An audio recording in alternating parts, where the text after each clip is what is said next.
Here's a question for you. When is now? I mean, is now this split second, in which I'm currently saying a particular syllable or letter? Is now this talk? Is now tonight? Is that now? Is now today? Is now this week? Is it these days? Is it this decade? When is the limit of now? When does now become the past? A friend of mine once said to me, she said, nobody's ever lived in the past. They've only ever lived in now, but it was a different version of now. So I put it to you, oh members of the Lost Lecture audience, that time is a remix. You are the DJ, and in the words of David Bowie, I'm the laughing gnome. Let's dance. One Sunday evening in 1978, my father came into our sitting room, and he found me weeping in front of an episode of All Creatures Great and Small. And he said, "Christopher, what's the matter?" And she said, "Christopher, what's the matter now?"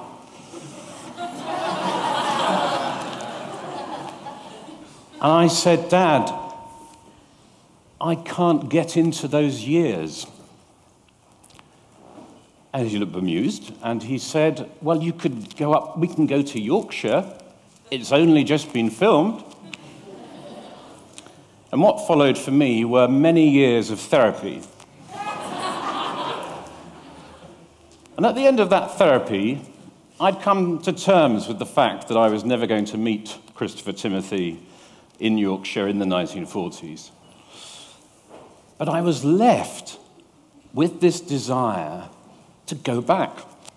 To me, going back in time was as fascinating, as exotic as going to another planet or going to another country that I'd never been to before. I just wanted to check it out. I wanted to step into another moment in time and see what it smelt like and sounded like and felt like. And I looked into building a time machine, and there are certain practical restrictions to tethering wormholes that I didn't want to get into. But I entered into the world of museums and archives, and what I found there was certain material, visual material, that when I looked at it, it seemed to dissolve time. And it showed me not the past, but another version of now.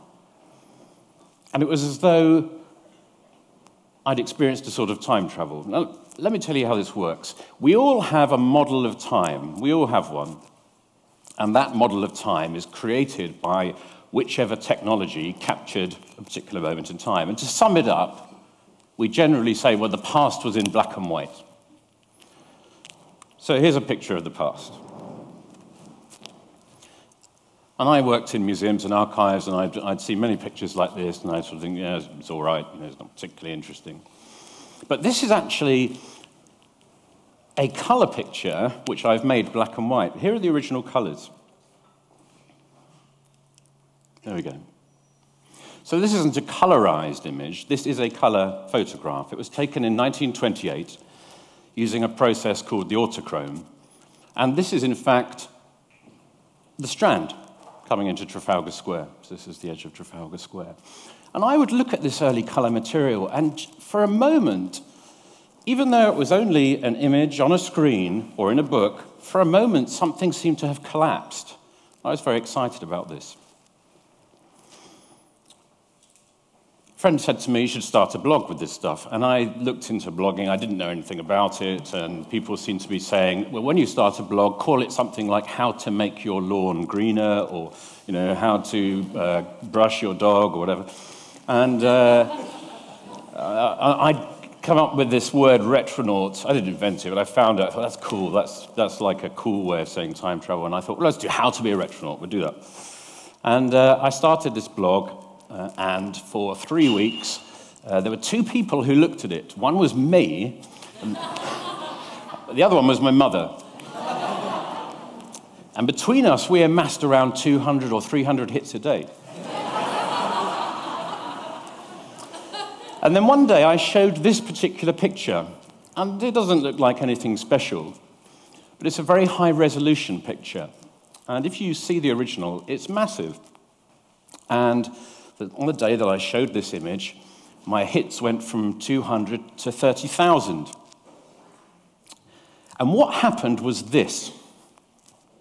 Because I asked people later why they shared it about. People would look at it, and they would say, oh, that's quite a cool picture. What is that, Piccadilly Circus? And then they'd look more closely, and they'd say, when is that, 1949? And they'd say, did they have color pictures in 1949? And then they'd say, well, it's very high resolution. And then they'd say, what is it, a film set? And there'd be a split second, and then they'd say, well, I guess they did have color pictures in 1949. It was taken by a GI called Chalmers Butterfield, and the GIs brought Kodachrome with them, and there wasn't very much of it, and in England there wasn't very much, so this sort of picture is rare. But it was that split second I was interested in, because in that split second their brain was saying, cannot compute, am looking at, and then their brain would go, oh no, all right, well let's reformat our model of time. And I thought, this is cool. I can trade on this. If I keep showing material that collapses time in this way, we could have a lot of fun.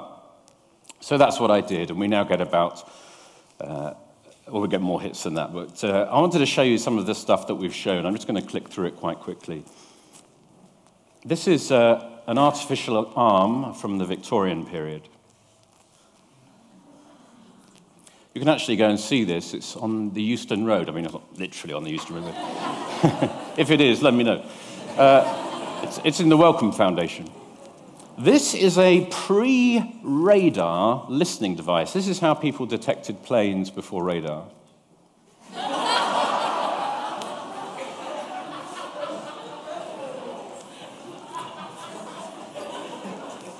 Now, this next one was a gift to Henry VIII from the Emperor Maximilian. Who is this strange person you see in this helmet? It's Maximilian. Imagine that. Imagine you give your mate a gift. You say, look what I got you. What is it? It's a helmet of me. There's definitely some issues there. This is what Disneyland looked like when it was being built.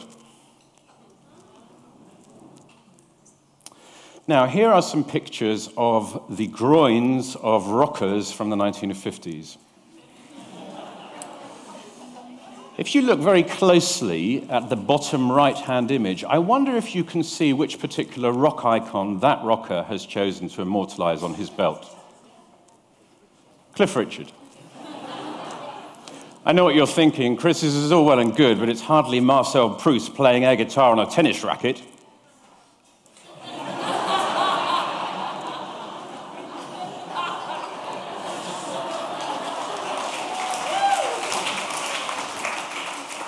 Now, something a bit more practical for you. Let's say you're in Siberia and you want to hunt a bear. Obviously, the obvious question is, what do you wear?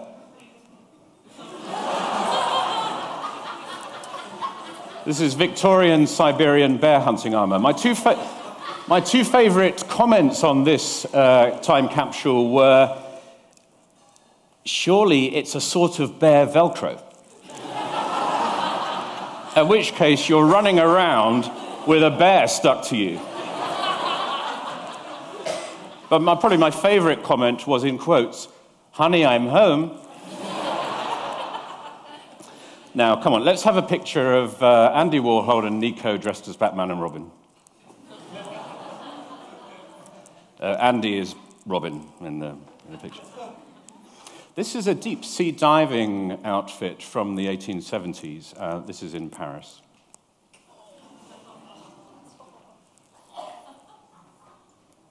Now, imagine, if you will, Nancy Reagan kissing Mr. T's head.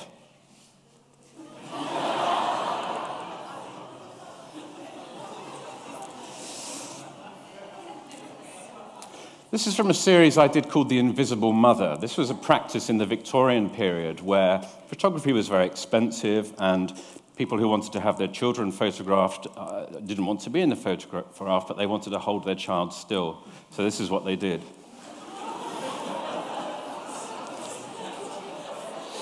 If you're interested in the rights to a horror movie based on this picture, do speak to me.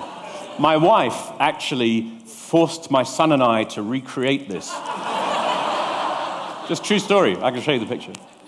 Here's the Beatles about to cross Abbey Road.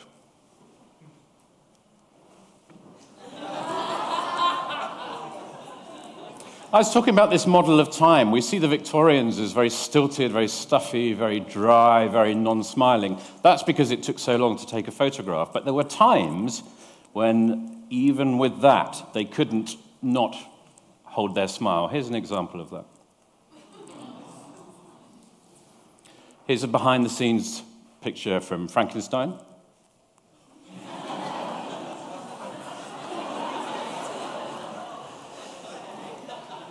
Here's the women's archery team from the London Olympics in 1908.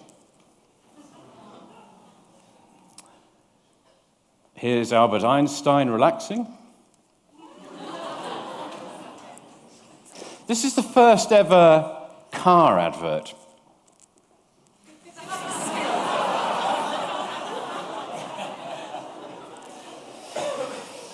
Now, I want to tell you lastly about two of my favorite images. One, actually, I haven't put onto the site yet.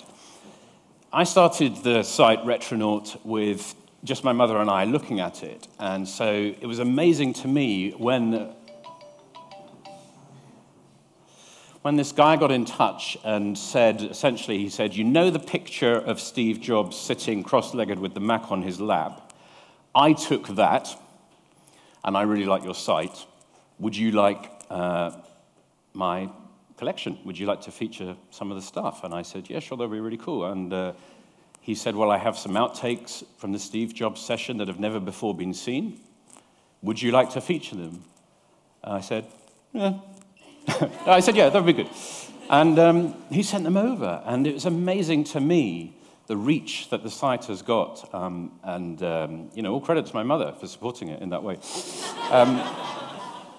So this is a never before, actually it's been seen by one group of people of about 20. You'll never have seen this picture before. It's not an amazing picture of Steve Jobs, but when I Googled it, it said no other instances of this image seen. So I was really thrilled about that.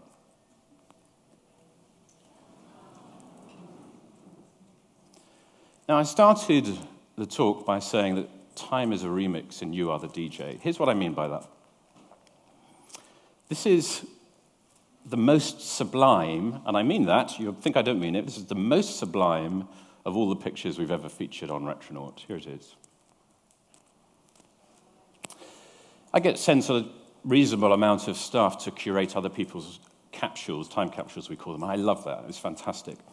And on this particular occasion, I hadn't done my capsule for the day. We do 3 a day now, but at this time I was doing 1. And this guy had sent these images over, and he said, during the summer of 1990, I went around shopping malls in America and took pictures. And I thought, really? And but time was pressing. I hadn't done my capsule for the day, and I thought, oh, I'll just do those stupid shopping mall ones. They're quite, boring. And I just put them up, and they were amazingly successful.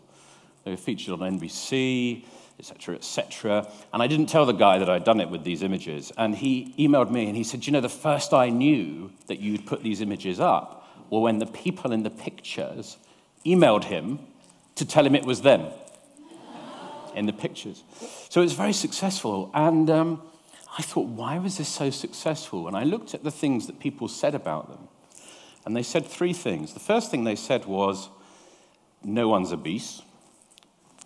The second thing they said is, look at all those people smoking. But the main thing they said was, what did I look like? And their thought process went like this. It was 1990. That's not the past, that's now. And I know I thought I looked really cool.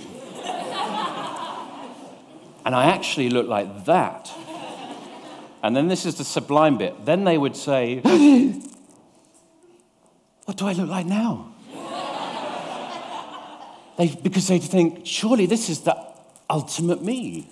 This is the definitive me. And they'd look down at themselves and they'd realize that the them that was there was just a remix. One more remix in time. So, time is a remix. You are the DJ. And I invite you onto the dance floor. But I'll leave you with one thought. It turns out that my therapy was not entirely successful because it's a genetic condition. I have a son called Zebedee, and he is 3. And quite recently, one Sunday evening, I went into the sitting room, this true story, and he was clutching a stuffed dodo that I'd been given it, actually, and I'd given it to him, and he was crying. He was weeping uncontrollably. I said, "What's the matter?" And he said, "I will never taste dodo meat." Thank you.